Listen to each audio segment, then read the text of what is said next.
Voici quelques enseignements que Rabbi Yoshua Pinto a indiqués sur la paracha de Vayekel.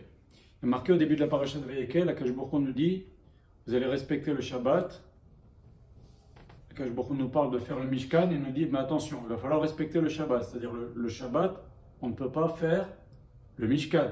De là, nos Chachamim ont appris, et d'autres versets qui disent la même chose, que tout ce qui concerne la construction du Mishkan, les 39 travaux qui servent à faire la construction du Mishkan, correspondent à ce qui est interdit à faire le Shabbat. Très bien. Maintenant, il y a un verset qui est bizarre. Tout de suite après, Hachem nous dit attention, vous ne ferez pas brûler le feu dans vos maisons le jour du Shabbat.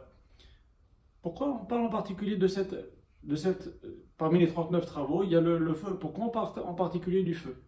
Bien entendu, nos Chachamim ont parlé de ça. Est-ce que par exemple, quelqu'un qui transgresserait plusieurs Av Melacha de Shabbat, dans un seul oubli, qu'il oublie que c'est Shabbat, combien de korbanot il doit apporter? C'est pas ça, c'est ce que nous disent nos Chachamim. Maintenant, on va parler d'autre chose. On peut voir en allusion à ça. Déjà, le Zohar HaKadosh nous dit que qu'est-ce que c'est le feu qu'on ne doit pas faire brûler le Shabbat? En allusion, c'est le feu de la colère. On ne doit pas se mettre en colère le Shabbat, que c'est encore pire qu'en semaine. Le Zohar HaKadosh nous dit aussi que le feu du Shabbat, Hachem nous dit, vous ne faites pas brûler le feu ici, car Hachem, lui, il éteint le feu du Gehinam le Shabbat. Très bien. Maintenant, quand quelqu'un se met en colère, alors peut-être que oui, ça ravive le feu du Gehinam. En tous les cas, une chose est certaine, c'est que pourquoi on doit faire entrer le Shabbat tôt et on doit faire sortir le Shabbat tard? C'est dès qu'il y a un moment dans le monde où il y a un juif qui fait rentrer Shabbat, les premiers qui font rentrer Shabbat, c'est par exemple les juifs qui sont en Australie. Les derniers qui font sortir Shabbat, c'est les juifs qui habitent en Californie ou à Hawaï. Tant qu'il y a un juif qui respecte Shabbat, il y a des juifs qui respectent Shabbat. Nous, c'est déjà dimanche matin, quand c'est la sortie de Shabbat à Hawaï ou à Los Angeles. Et bien, tant qu'il y a un juif qui respecte Shabbat, Akash Baruch Hu, il éteint le feu du Gehinam. Seulement, c'est pour ça que nous, par exemple, nous maintenant, on a des gens qui sont liés à nous. Quand nous, on sort le Shabbat, et bien ces gens-là, on leur rallume le feu à eux. Très bien. Alors, il y a la fameuse histoire entre le Chazon Ish et le Rav de Brisk. Il y a le Rav de Brisk qui voulait faire sortir Shabbat un petit peu plus tard. C'est-à-dire que même si Shabbat est sorti au niveau de la montre, eh ben, on continue à ne pas faire de melachot, on continue à rester dans Shabbat, dans nos têtes, dans nos actions. Alors on lui dit, mais ça sert à rien ça sert à rien de rajouter, que tu rajoutes le Chazon Ish, il a déjà sorti Shabbat, il est déjà en train de faire l'Avdala. Il lui dit, lui il a ses Rechaim, et moi j'ai mes Rechaim. Donc, en tous les cas, quand nous on sort Shabbat, Akash Baruch Hu, il refait rentrer les Rechaim au Gehinam. Mais cette chose-là qu'on a dit au début, que il y a quelque part dans le monde un juif qui commence à respecter Shabbat en Australie, c'est quand c'est vendredi matin, par exemple, eux c'est déjà vendredi soir en Australie, et bien déjà pour eux, il y a des Rechaim pour eux pour lesquels on éteint le feu du Gehinam. Et pareil pour la sortie de Shabbat. Très bien. Maintenant, il faut savoir une bonne chose, dit le Zohar HaKadosh. Il nous dit que quand le samedi soir on dit Orech Yamim Azbiyu Ve'u Bashiati, on dit deux fois, et après on dit Vata Kadosh Yushet Elot Israël. Quand on dit Vata Kadosh Yushet Elot Israël, c'est à ce moment-là que le feu du Gehinam s'allume. Alors on va bien qu'on le dise à un moment donné. Alors, comme ça dit le Zohar HaKadosh, il dit si maintenant quelqu'un, il est au Minyan, il est à la synagogue, et on dit Vata Kadosh Yushet Elot Israël, Karazé Azevama, eh bien, très bien, il n'y a pas de problème pour lui. Mais s'il prie Yachid, pour une raison X ou Y, il a prié chez lui, et donc il dit Vata Kadosh Yushet Elot Israël avant, donc il va rallumer le feu du Gehinam avant que sa communauté dise Vata Kadosh, alors on dit que les morts du Gehinam, le Zohar HaKadosh dit que les morts du Gehinam le maudissent à cette personne-là qui a fait rallumer le feu du Gehinam avant les autres. Moralité, un juif qui prie Yachid, c'est bien d'attendre que sa communauté dise Vata Kadosh pour lui dire Vata Kadosh, si jamais il prie Yachid. Très bien. Une autre chose que dit le Zohar HaKadosh pour Parashat Vayekel, quelque chose de très important, Rabbi Shimon Bar Yochai nous dit la chose suivante: je promets que Dieu préserve, que tous les jeunes hommes qui meurent jeunes, c'est parce que c'est causé notamment, entre autres, particulièrement, dans le fait que lors d'une levaya, lors d'un enterrement, ces jeunes-là, ils ne font pas exprès peut-être, ou ils font exprès, ils regardent du côté des femmes, surtout après l'enterrement, et là le Satan, il est parmi les femmes, et il regarde quel homme regarde les femmes, il l'accuse, et il a le droit de l'accuser et de le faire tuer. Donc voilà ce que dit Rabbi Shimon Bar Yochai. C'est Rabbi Shimon Bar Yochai. Moralité, quand il y a une levaya, les hommes, il faut faire très attention où ils mettent leurs yeux, ok? C'est pas le moment de laisser ses yeux, de toute façon, c'est jamais le moment, hein? Mais c'est pas le moment dans une levaya d'aller regarder du côté des femmes. Alors malheureusement, Dieu préserve, il y a en plus de ça des lévayotes où les femmes sont mélangées avec les hommes. Quelle idée, s'ils avaient lu ce soir. Une femme, quand elle fait la lévaya, eh ben, elle fait la lévaya, elle est du côté des femmes, il y a les hommes devant, les femmes derrière, comme ça c'est très bien. Et au retour, on se disperse rapidement. Au retour, si un homme il regarde comme ça, c'est pas bien, il faut faire très très attention à ses yeux. De toute façon, une chose est bonne et très claire. Moi j'ai appris de Rav Israël que quand quelqu'un, et vous le faites vous-même, tout le monde, les femmes, quand elles allument les bougies de Shabbat, elles font une prière. Pourquoi elles font une prière quand elles allument les bougies de Shabbat? Parce que quand on est en train de faire une mitzvah, c'est un être ratzon, c'est un moment où les prières sont acceptées. Donc, quand un homme, par exemple, il y a quelque chose de pas bien dans la rue, une image pas bien dans la rue, il tourne ses yeux, il fait une prière à Hachem, il exauce sa prière, ça c'est Rav Israël qui me l'a dit. Et bien c'est pareil aussi, quand par exemple, cette fameuse histoire avec Rabbi Akiba et d'autres rabbanim, il y a eu une période de famine, il y a des grands rabbanim qui sont montés sur la Teva, qui ont commencé à prier à Hachem pour qu'Hachem annule la famine.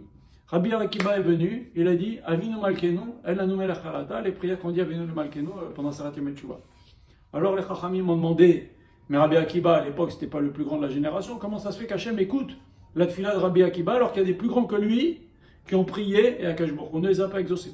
Les Chachamim nous disent que Rabbi Akiba il ma'avir al midotav. Ça aussi c'est une ségoula pour que les tefilot soient acceptées. C'est Gemara nous donne un secret.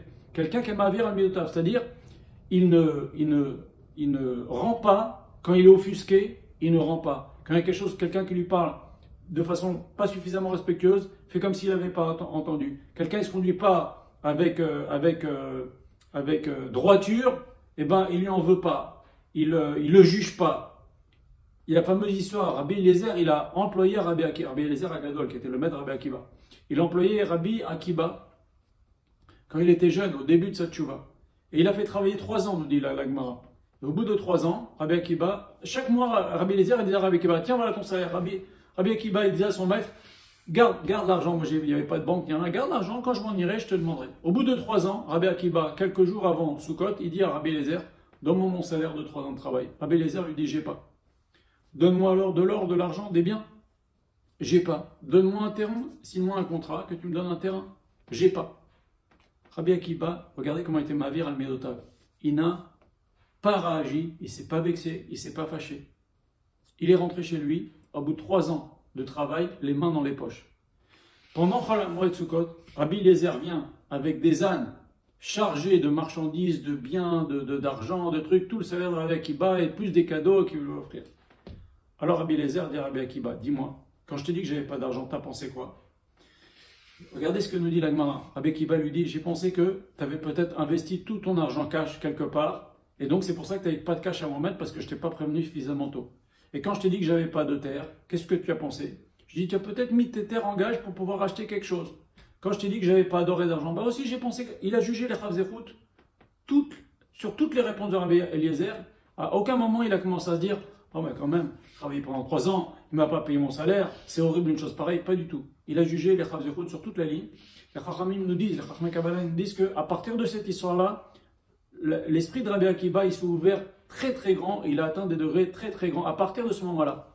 Donc celui qui est Ma'avir al-Midotav, c'est-à-dire il se vexe pas, il s'énerve pas, il se contrarie pas, il répond pas, il laisse passer, il fait semblant de pas entendre, c'est-à-dire il n'est pas pointilleux sur la conduite qu'on a envers lui, et bien Akash Baruch Hu, il écoute sa prière. Alors on cherche des ségoulottes, on cherche des délivrances, Agmara nous les donne. Tu regardes, tu fais une mitzvah, par exemple une femme qui allume les bougies, un homme qui fait attention à ses yeux, tu fais une mitzvah, adresse une prière à Hachem, Hachem il écoute. Tu es Ma'avir al-Midotav, tu fais celui qui, tu te vexes pas, tu réponds pas, tu t'énerves pas. Prie Hachem, Hachem regarde, je ne réponds pas, exauce-moi dans ci et dans ça. Et Akash Baruch Hu, il nous exauce. Maintenant, regardez ça, c'est ce que dit le Zohar. Jusqu'à maintenant, on a cité le Zohar, la Gemara, regardez ce que dit maintenant Rabbi Yoshio Pinto. Il dit quelque chose d'extraordinaire. Il nous dit, au nom du Khatam Sofer, déjà, que Hachem, il nous dise, tu vas faire les travaux du Shabbat, ok? Pendant la semaine. Excuse-moi, tu vas faire les travaux du Mishkan pendant la semaine. Mais le Shabbat, tu ne les fais pas. Et tu ne fais pas brûler le feu le Shabbat. Le Khatam Sofer dit la chose suivante, c'est ce que cite Rabbi Yoshio Pinto, il nous dit la chose suivante. Quand un juif, il est toute la semaine dans l'occupation de la construction du Mishkan. Aujourd'hui, on ne construit pas le Mishkan.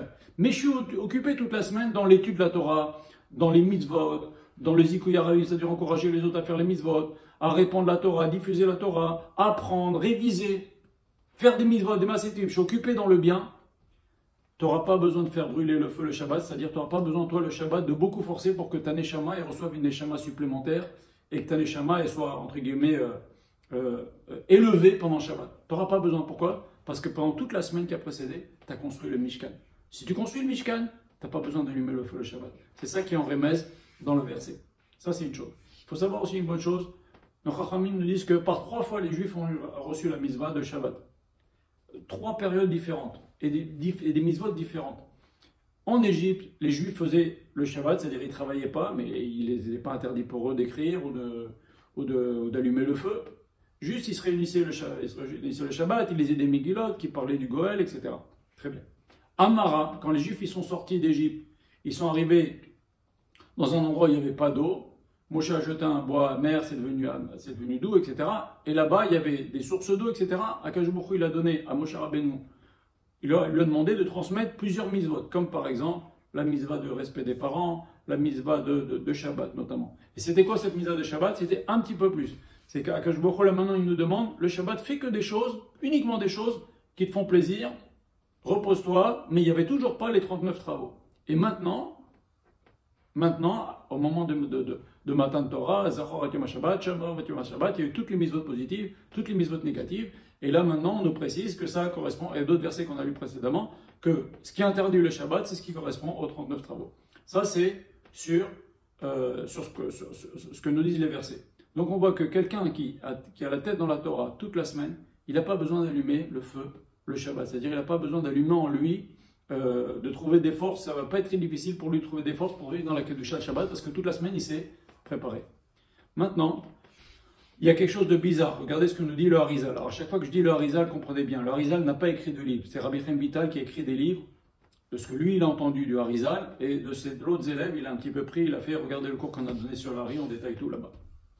Et heureusement parce qu'il ne voulait pas les diffuser, les Kitvari, il ne voulait pas les diffuser. Il y a quelqu'un qui a mis une chorma pour les avoir et les diffuser. Bref. Regardez le cours sur le sujet. Alors Harizal il dit quelque chose d'extraordinaire. Il nous dit, comment ça se fait que ce soit Betzalel et Aholiab ben Achisamach qui ont eu ce don pour faire le Mishkan. Betzalel, on a dit Ben Hori, le petit-fils de Hor, qui est le fils lui-même, le fils du Myriam, qui a été tué, c'est le seul qui s'est opposé à la construction du veau d'or. Donc par cadeau, Akadosh Baruch Hu, il a donné à son petit-fils une chorma spéciale Betzalel, une sagesse spéciale, pour construire tous les kelim du Mishkan, etc. Très bien. Maintenant, Aholiab.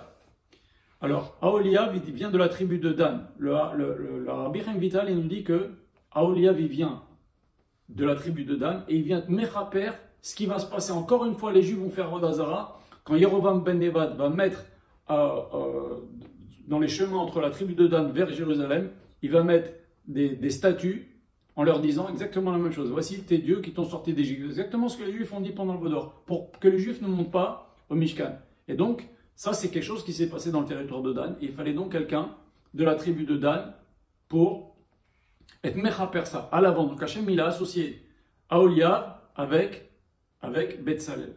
Alors maintenant il y a une question énorme qui se pose. Il pose la question le Rabbi Chaim Vital. Il nous dit que le Kohen Gadol, il doit arriver avec des habits blancs. Il ne peut pas arriver avec des habits, le jour de Kippour, avec des habits normaux. Les habits normaux du Kohen, il y a de l'or dessus. Si le Kohen, il travaille le jour de Kippour avec des habits dans lesquels il y a de l'or, ça rappelle le veau d'or. Donc on lui dit, mets des habits blancs. Alors voilà que maintenant Hachem, pour construire le Mishkan, il prend Betzalel, le petit-fils de celui qui a été tué par la faute du veau d'or. Alors ça va rappeler aussi la faute du veau d'or quand c'est Betzalel qui travaille. On a une règle, N, Sanégor, N catégore, c'est Sanégor. Un accusateur, il ne peut pas être un défenseur. Si le Kohen Gadol, il met des habits en or, il ne peut pas obtenir notre pardon, ça rappelle le veau d'or. Ben voilà, Betzalel, il rappelle le veau d'or aussi. Comment ça se fait qu'Hachem, il a pris? Alors, comme ça, il répond le Hari, il nous dit que c'est pour que Hachem, pour nous montrer que la faute du veau d'or a été entièrement pardonnée, que Davka, il a pris Betzalel, qui est le petit-fils de Hur qui a été tué pendant la faute du veau d'or, pour montrer qu'Akadosh Baruch Hu, c'est même plus un accusateur, il n'accuse pas. Voilà. Donc la faute est complètement pardonnée. Et maintenant, Aholiab, de la tribu de Dan. J'avais proposé à Rav Israël cette explication. Pourquoi Aholiab a été choisi? On voit que Betzalel, c'est parce que son grand-père a fait une Messirut Nefesh. Maintenant, Aholiab, comment ça se fait qu'il a eu ce cadeau, ça, Aholiab? Alors il faut savoir que, enfin, c'est mon explication que j'avais dit à Rav Israël, ça ne lui avait plu. C'est que Aholiab, il descend de Chouchim ben Dan. Quand Yaakov a été enterré, on l'a monté d'Égypte vers Eretz Israël, on l'a monté en Eretz Israël, Il y a eu Esav qui s'est opposé, les fils de Jacob ne savaient pas quoi faire. Hushin, il a dit c'est un Chilul Hashem, il a pris son épée, il a coupé la tête à Esav. Donc encore une fois, on voit que quelqu'un qui voit un Chilul Hashem intervient, c'est Hushin. Et le descendant de Hushin, c'est Aholiab ben Achisamach. Donc on a deux personnes qui ont bloqué un Chilul Hashem. Hur, qui a bloqué le Chilul Hashem du Vaudor, il a eu, bon, malheureusement il a été tué, mais il a eu comme descendant Betzalel. Aholiab, Hushin ben Dan, qui a bloqué le Chilul Hashem, qui a empêché le Chilul Hashem que voulait faire et ça en empêchant l'enterrement de Yaakov. Et il a eu en cadeau un fils super chacham, Aholiab ben Achisamach. Et où est-ce qu'on voit ça encore? Pinchas, il a vu qu'il y avait un Chilul Hashem avec l'histoire de Zimri, il est intervenu. Et que je beaucoup le donne en cadeau, une longue vie, etc., etc. C'est la descendance des Kohanim. Voilà, ça c'est un cadeau. Quand quelqu'un il intervient à Chilul Hashem, eh ben, il a un cadeau pour les générations. On voit aussi même pour les Kohanim. Les Kohanim, d'où ils ont tous ces privilèges-là, c'est parce que leurs ancêtres, ils ont intervenu, ils ont aidé Moshe, comme Moshe Rabbeinu a dit, Mil Hashem Belai, qui pour Hashem. Les Kohanim, ils sont venus, les Lévim, ils sont venus, ils ont dit, on est avec toi. Avant les Kohanim, c'était les Bechorot, vous savez, qui devaient faire le service. Mais comme il y a eu parmi les Bechorot quelques-uns qui ont travaillé dans le Vaudor, ils ont été psoulim, c'est les Kohanim qui les ont remplacés. Donc, quelqu'un qui est fort au moment du Chilul Hashem, qui sait intervenir, qui sait diminuer le Chilul Hashem, Akadosh Baruch Hu lui donne une récompense pour les dorés d'or. Rabbi Yoshua Pinto pose la question. Chachamim nous disent que les Bnei Israël, ils ont ça de particulier qui sont Rachmanim, Baishanim, Gomlech Hasadim. Les Bnei Israël, ils ont ça de particulier qui sont Rachmanim, ils ont de la clémence. Baishanim, ils ont de la honte, ça veut dire ils sont pas insolents, ok. Quand ils font quelque chose de mal, eh ben ils ont honte, ok. Et c'est pas donné à tout le monde. Et Gomlech Hasadim, ils font beaucoup de chesed. Les Bnei Israël font beaucoup de chesed. Et c'est vrai, dans le monde entier, personne ne fait autant de chesed que les Bnei Israël. Personne. On a une nature bainara extraordinaire chez les Bnei Israël de faire du chesed. Et aimer faire du chesed. Aimer faire du chesed. Alors Rabbi Yoshua Pinto, il a dit, mais d'où elle vient? D'où elle vient cette propension que les Bnei Israël ont de vouloir faire du chesed? Et il propose cette réponse. On voit dans notre paracha Vayakel que Moshe Rabbeinu, on vient lui dire, tu sais Moshe Rabbeinu, les Bnei Israël, ils ont donné tellement pour le Mishkan qu'il y a tout ce qu'il faut et même plus. Moshe Rabbeinu, il a dit, alors dites-leur d'arrêter, ça suffit d'apporter. Et qu'est-ce qui s'est passé? Il s'est passé que les Juifs, ils sont restés sur leur faim, ils voulaient apporter encore. Et comme ils sont restés sur leur faim, il y avait peut-être des gens qui n'avaient pas encore apporté. Ils sont restés sur leur faim, cette faim-là, elle est rentrée dans nos gènes. Et donc maintenant, on a envie de faire du chesed comme Blainara, on fait avant Pessah, avant les fêtes, pendant l'année, le Maaser, etc. Il n'y a qu'un Israël qui fait ça. Il n'y a qu'un Israël qui fait ça.